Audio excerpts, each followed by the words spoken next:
हरिओम। किसी ने मुझसे पूछा कि जीवन जीना आसान नहीं है बड़ा कठिन जीवन जीना। मैंने कहा हाँ बिल्कुल, जिस तरह बिना सीखे गाड़ी चलाना कठिन है, आसान नहीं है, वैसे ही बिना सीखे जीवन जीना कठिन तो होगा ही। आप जब गाड़ी चलाते हो, अगर बिना सीखे चलाओगे तो कुछ ना कुछ अप्रिय होता ही रहेगा, लड़ना भिड़ना होता ही रहेगा। सीखा है नहीं तो एक्सीडेंट, दुर्घटना होती ही रहेगी। वैसे ही जीवन को जीना भी आना चाहिए, जिसको आर्ट ऑफ लिविंग बोलते हैं। अब जीवन को जीना सीखा ही नहीं, तैरना सीखा नहीं और नदी में कूद गए, कैसे तैरोगे? तैरने से पहले बड़ा प्रयास करना पड़ता है। पहले किनारे बैठ के हाथ पैर मारने पड़ते हैं, तब धीरे धीरे दांव पेच सीखे जाते हैं, तब कहीं तैराकी आती है। बिना सीखे आप कैसे कूद सकते हो? और कूदोगे तो दुर्घटना संभव है। कुश्ती का खेल है, बिना सीखे दांव पेच आप अखाड़े में उतर गए तो पटकी खाना निश्चित है। पहले दांव पेच कुश्ती के सीखने पड़ेंगे, वरना फिर पटकी खानी ही पड़ेगी। जीवन में भी उठापटक लगी ही रहेगी यदि जीवन जीने की कला सीखेंगे नहीं। हर दम पटकी लगी रहती है। इसलिए आप जो कह रहे हो बिल्कुल सही कह रहे हो कि जीवन जीना बड़ा कठिन है, आसान नहीं। बिल्कुल, इसलिए जीवन को पहले जीना सीखो।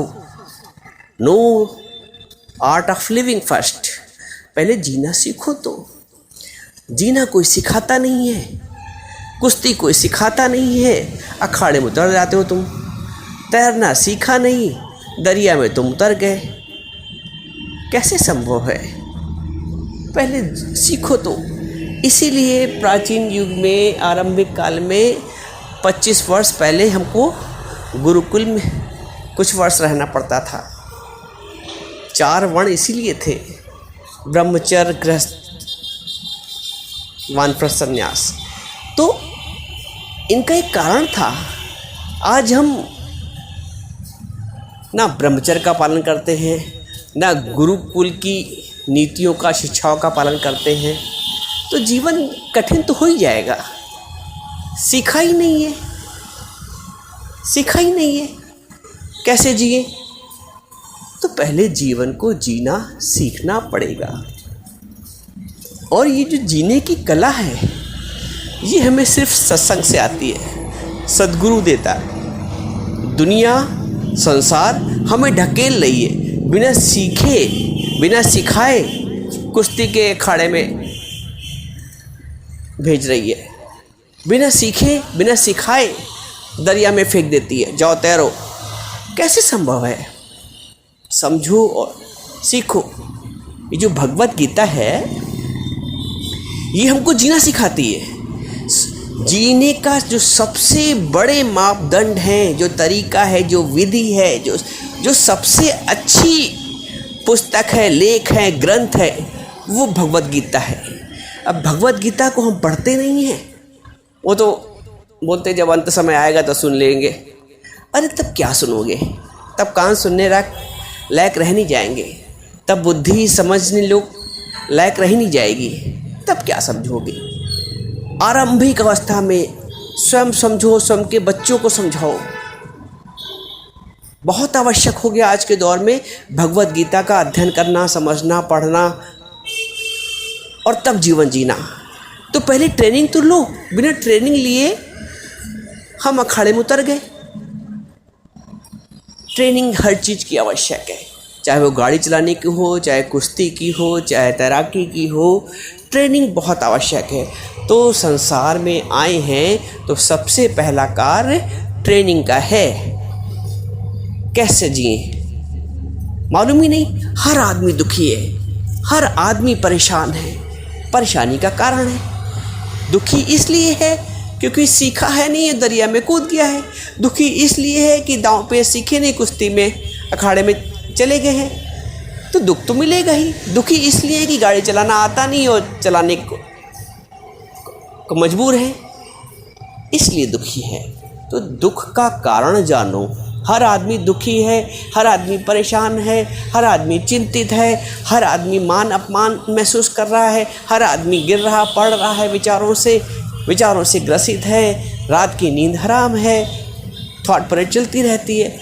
उसका एक कारण है, उसके एक जो सबसे बड़ा कारण है कि हमने संसार में आके संसार में कैसे रहना है, कैसे जीना है, कैसे व्यवहार करना है, वो समझा ही नहीं, वो सीखा ही नहीं।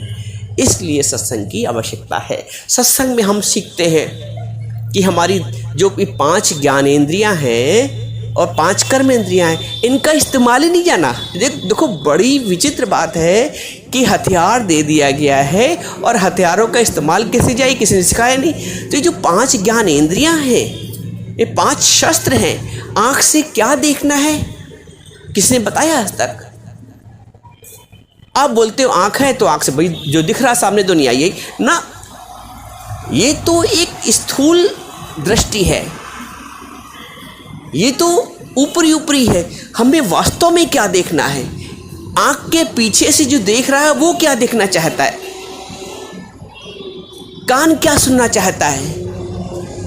कान ये जो बातें, निंदा चुगली, इसकी उसकी, अच्छी बात बुरी बात, मात्र इनके सुनने के लिए नहीं है।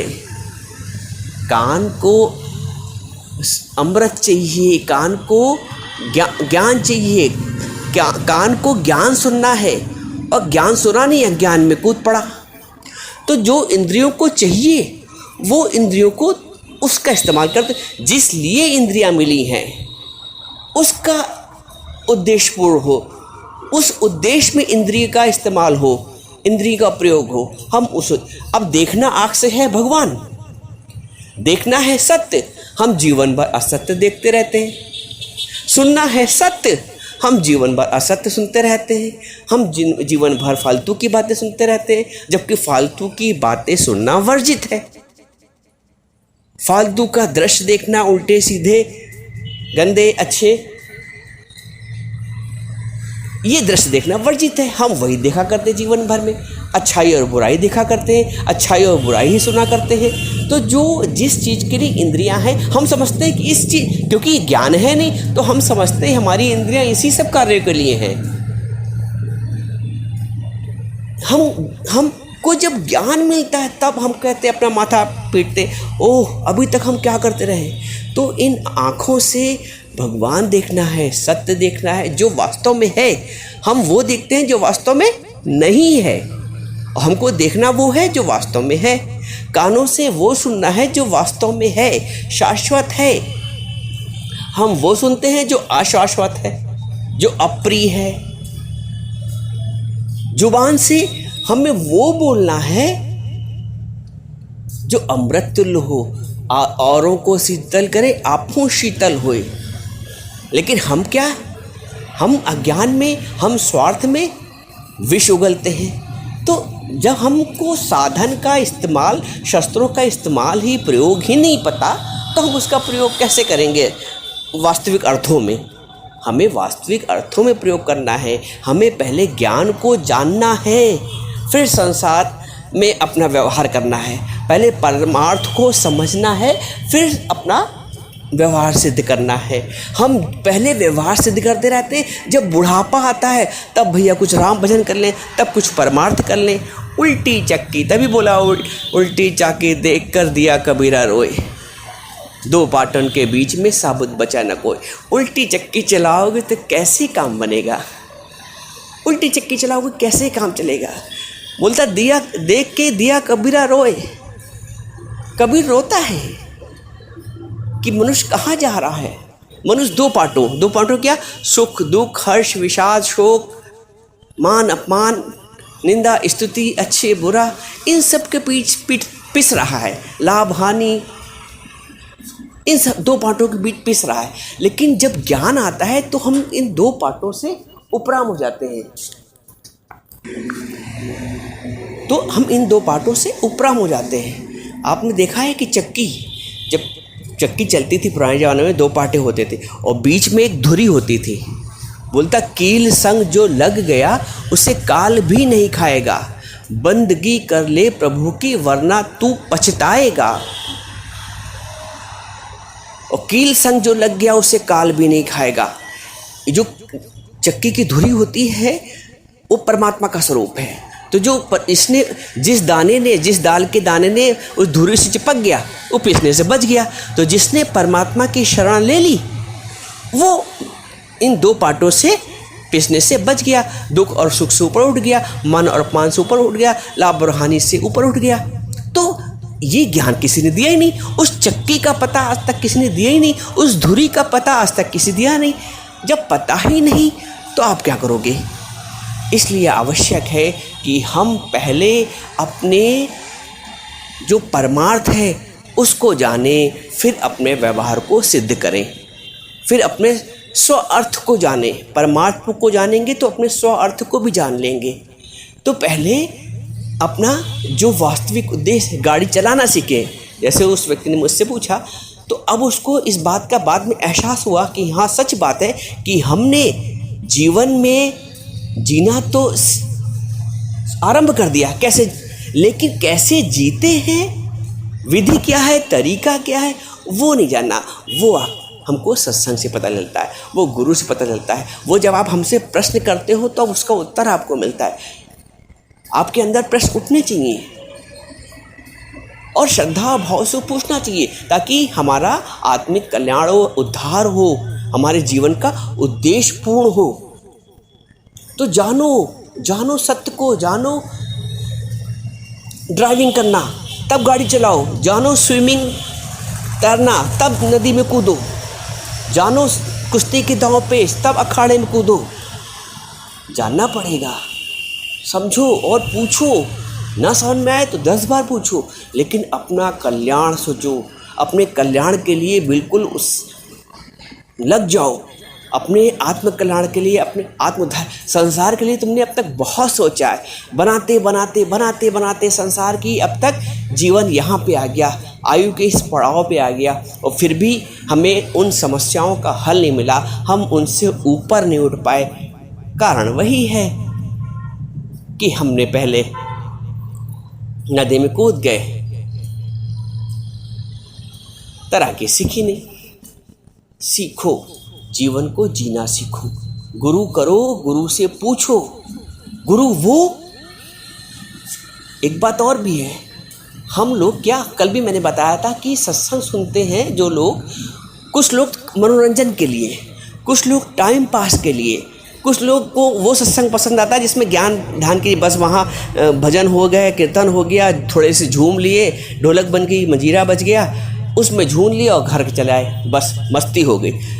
ज्ञान वो सुनो जो तुम्हें आत्म कल्याण तुम्हारा कराए, ज्ञान वो सुनो जो तुम्हारा उद्धार करे, ज्ञान वो सुनो जो तुम्हारे उद्देश्य की प्राप्ति कराए। जैसे अर्जुन को उसके उद्देश्य की प्राप्ति हुई, उसको अपने धर्म का पता चला, उसके अपने कर्तव्यों का पता चला, उसके अपने अहंकार का मर्दन हुआ। तो ज्ञान वो सुनो जो तुम्हारे अहंकार का मर्दन करे, जो तुम्हारे अहंकार को बढ़ाए नहीं। दुनिया में अहंकार बढ़ाने वाले बहुत लोग हैं, लेकिन अहंकार को दमन करने वाला नहीं है। गुरु ऐसा चाहिए जो ऐसा डंडा मारे अहंकार पे। अगर तुम्हें ज्ञान सुनना तभी पसंद आएगा जब तुम अपना अहंकार का शीश गुरु को अर्पित करने के लिए तैयार होगे, वरना आओगे और जाओगे, कल्याण नहीं होगा। कल्याण तभी होगा जब मन मनाभा होकर गुरु के वचनों को जीवन में लगाओगे। खाना पूरी नहीं करो, अपने उद्धार के लिए तड़पो कि कैसे मेरा आत्मिक कल्याण हो, कैसे मेरे जीवन का उद्देश्य प्राप्त हो। लग जाओ इसी में, बना लो अपना जीवन।